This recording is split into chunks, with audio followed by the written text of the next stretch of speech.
Hey, Bo did a video about the about how CNN and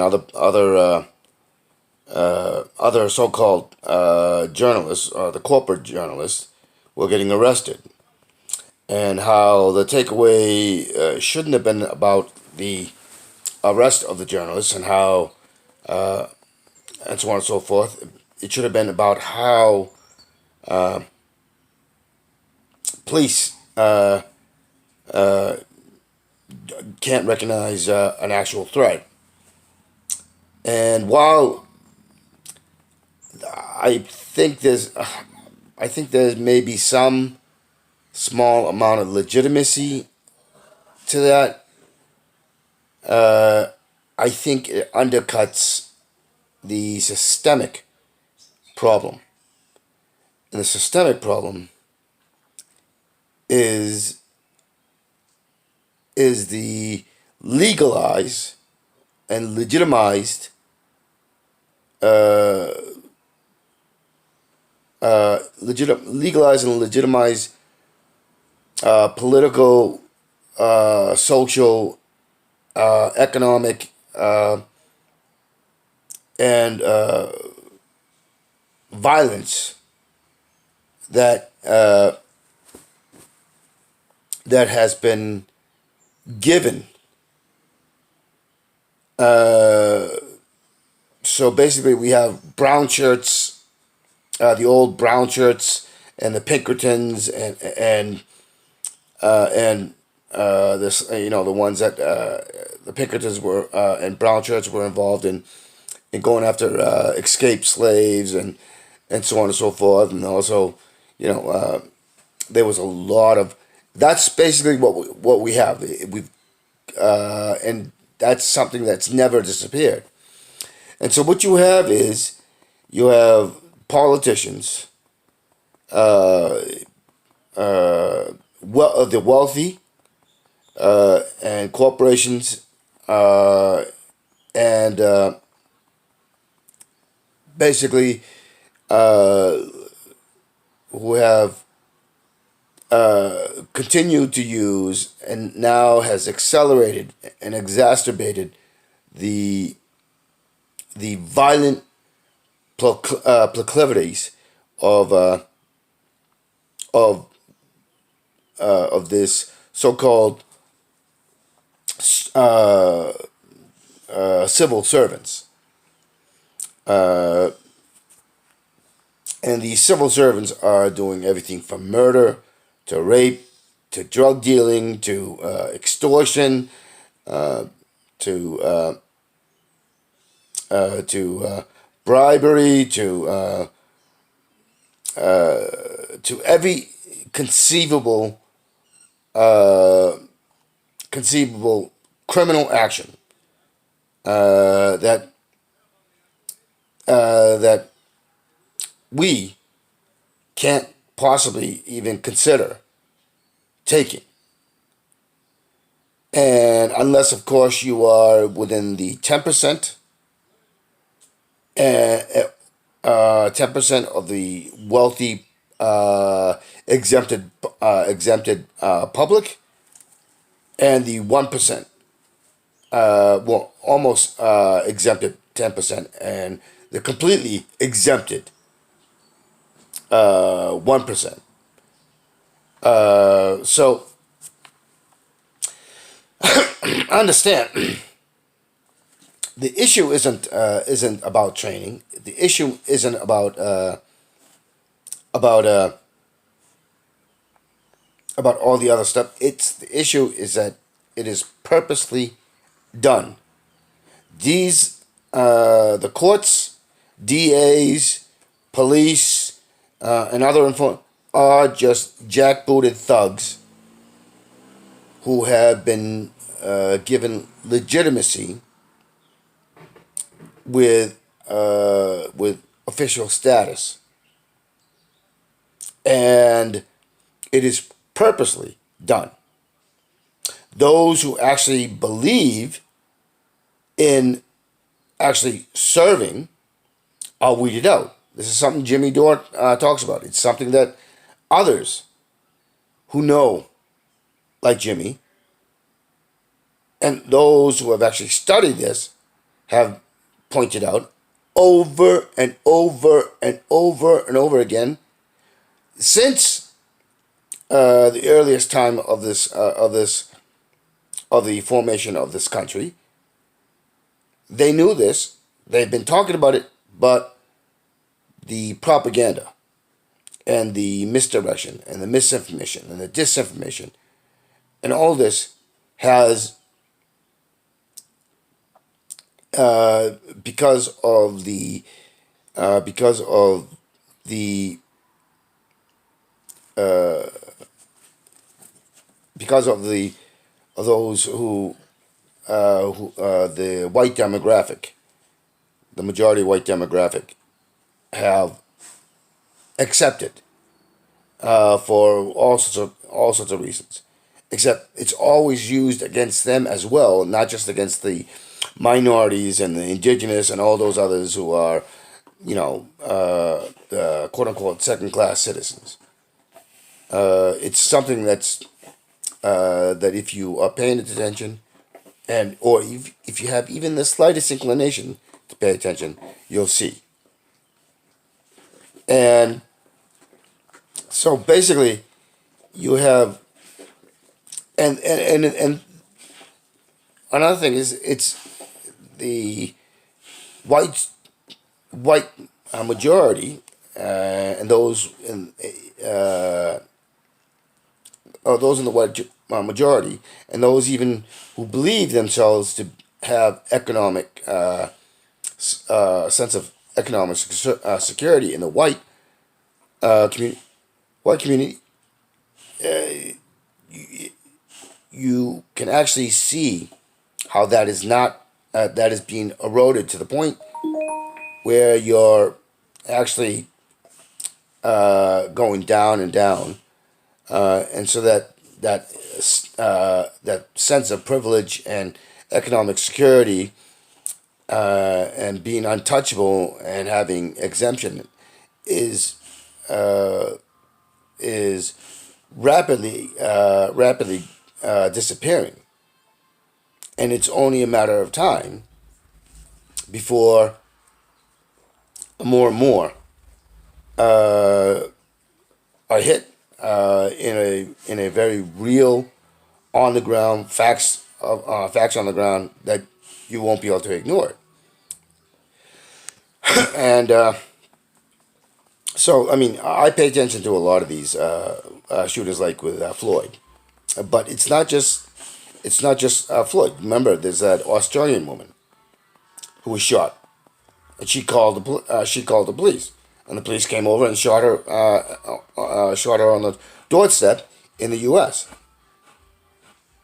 There's a Russian. There's a Russian who shot. There's a guy out in California. I think California.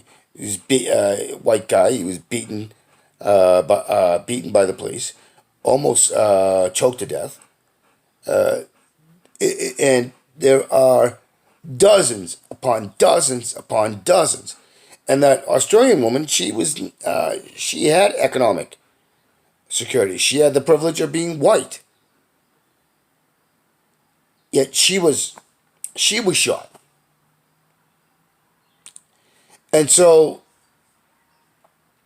understand what I'm saying is it's not just an issue for the minorities and the black and Hispanic and indigenous. It's bleeding in. And you can find this easy enough.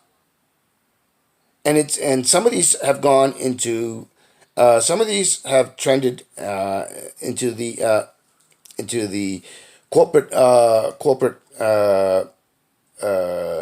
establishment media. So understand that what you have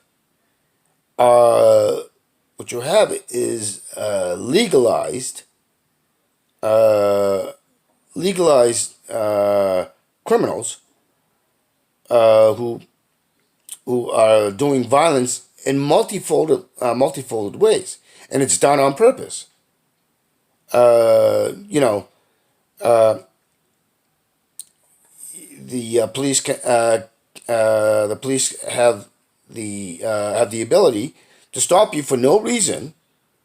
Say that you smell marijuana, or they think you may be doing this, and without charging you, they can go through your car. They can take your information, and they can rob you right there on the spot, or take the information and decide to use that information to rob you, and they don't have to charge you. They don't even have to arrest you, but they can also arrest you, so that you have to pay for bail, that you have to pay for court, and you have to pay for a lawyer, you have to pay for this or that, and so on and so forth. So, and while the poor and minorities are hit the worst, but it's not just poor and minorities. There are others who are a little bit higher in economic security, in the blue collar working class, who also get hit with this, as well as the lower middle class, who are getting hit with these sort of things. You know, when we can all talk about how we get stopped, for you're going over the speed limit, but there's really nothing around, and you get pulled over and you get a ticket anyways. You know, that's another way. That's another way. No matter what the cause for the speeding, but you're not really endangering anybody or property. Or, for instance, recently I had an accident on I-84. It was bumper to bumper traffic. You couldn't, you really couldn't even go over 10 miles an hour. And I hit the vehicle in front of me because I slid on a patch of ice, and so it was minor. It would have been minor bumper to bumper, and both of our vehicles were older. Mine was a 2005 Impala. The person in front of me drove an even older Honda CRV, and there would have been nothing, except the girl behind me plowed into me so hard that she literally lifted up the rear end of my Impala and shoved me back in front of back into the Honda CRV, and then the Honda CRV ended up getting pushed into the vehicle in front of him. Now, I got a following too closely, and the girl behind me also got following too closely, and that's a $250 fine. Except, if I and her were feeling too closely, then what the hell was this? Why wasn't the guy in the Honda CRV hit with the same thing? Because the girl behind me hit me so damn hard that she caused my vehicle and the vehicle in front of me to go be pushed forward. Now, I say think about it. And the damage to my vehicle, I had the worst damage. The girl that hit me, the damage was mostly to the front of her vehicle, and was heavy damage, which means that she was going pretty damn fast and wasn't paying attention. And I'm pretty sure I know why, because she was doing a lot of she was on her cell phone a lot, even immediately after. So that's another example of how the police and the courts are basically extorting money, and the reason for that is because the police and the insurance companies, the automotive insurance companies, and the state are working together. So you get that, and then you get all these. You want to put up you want to put this put up something, and it doesn't actually, you're not digging, you're not doing, and yet you have to pay. You have to pay in order to uh, put up something that really doesn't affect anything except for what you put on your property. There are so many ways that the courts and like the local government and the state government, and these are the sort of things that are extorting money. Uh, there's a new extortion scam where I live, where Valley Township sold off the sewer treatment to Pennsylvania American Water, except Pennsylvania American Water was already doing the sewer treatment. So I'm paying for sewer and trash to Valley Township almost $375 every 3 months, and then they, along with selling that sewer and trash, which is what they got 6 million, but they're building up a new municipal building, which they've been doing for some time, and now they hiked up one of my property bills because I pay property to Valley Township, the town I actually live in, the city of Coatesville, the school. I'm sorry, the school.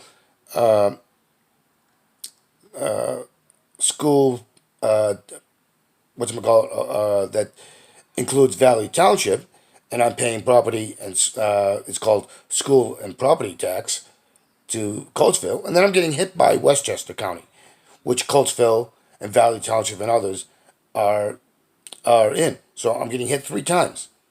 This is another way to extort money.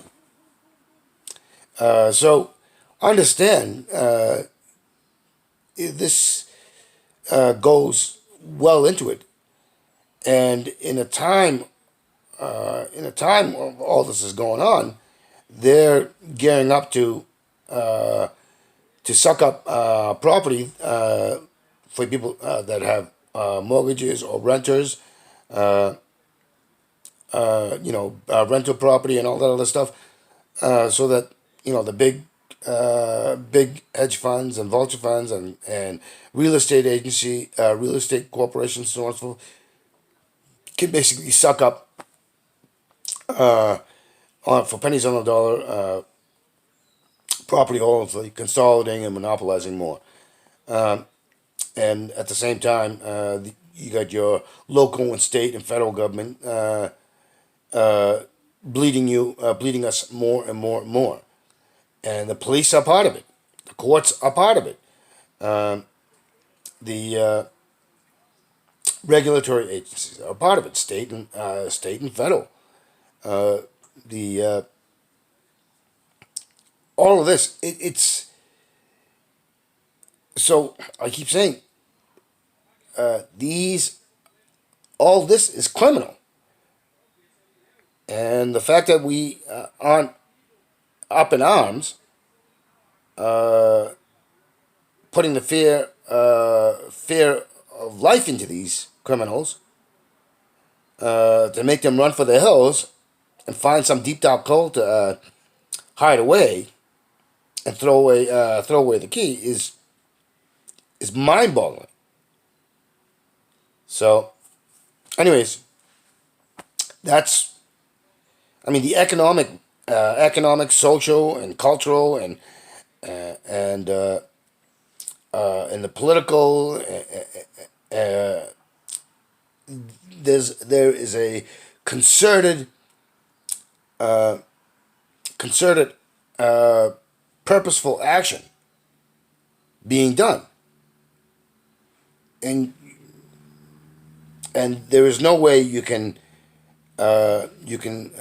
say that you don't know, you aren't aware of this, because you don't even have to be as smart as I am, and I'm not the smartest person in the world. I'm no Rhodes Scholar and so on and so forth to see it.